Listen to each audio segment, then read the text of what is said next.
So another little project we've got for the old Dragon here is a clutch service, not to be confused with a clutch rebuild, because if this thing needs any parts, I don't have anything here to fix it with, but I think it's fine. This is more of a maintenance thing. Starting with the secondary, we're going to pull this right off the sled to have a look at it on the bench. Now you can get some special tools to help do a service on a clutch, but some muscle and a pair of snap ring pliers can usually get the job done. If you need to replace parts, things get a little bit more serious and you may have to bring in a professional.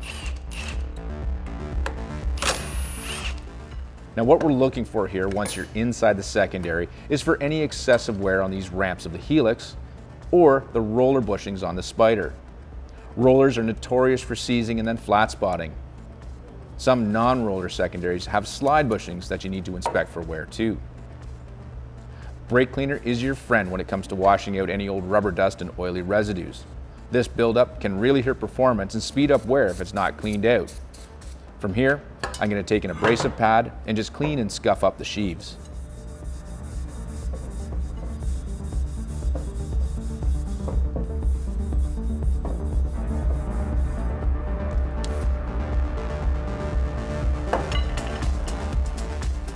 So we're about to start on the primary. Now, good rule of thumb before you even touch this thing is make sure your keys are off and your kill switch is down, because you're going to be moving this thing over and you really don't want the motor lighting off while your fingers are in here.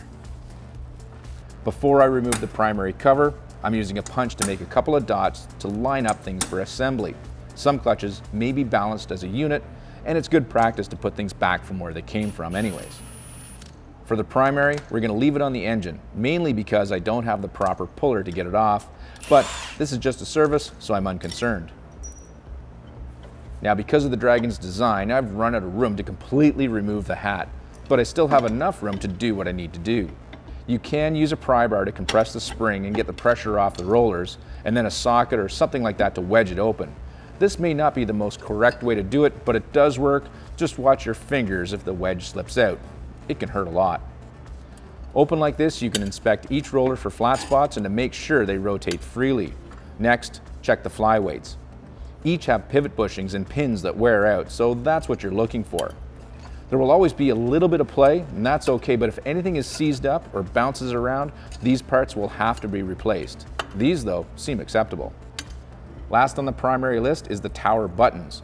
Make sure they're all there and that there's still plenty of meat on them. Clearance on ours is about 5/1000ths of an inch between the buttons and the posts. Again, brake clean is a great way to wash out any old residues and rubber dust that have gathered up.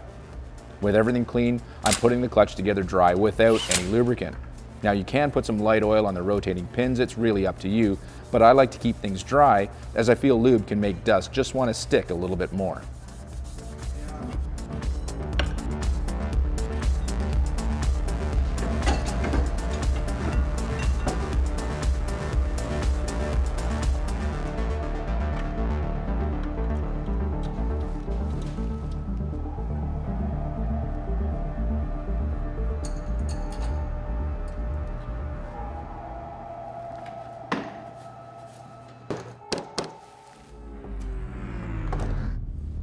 As expected, the clutches on the Dragon were in pretty good shape. Now, a few of the rollers and a couple of the bushings showed some signs of wear, but other than being a little bit dirty, things in there were fine. I was really looking for anything broken, which there wasn't, so this thing is good to go for the snow. Now, a full clutch rebuild, that'll have to be on another machine for another episode.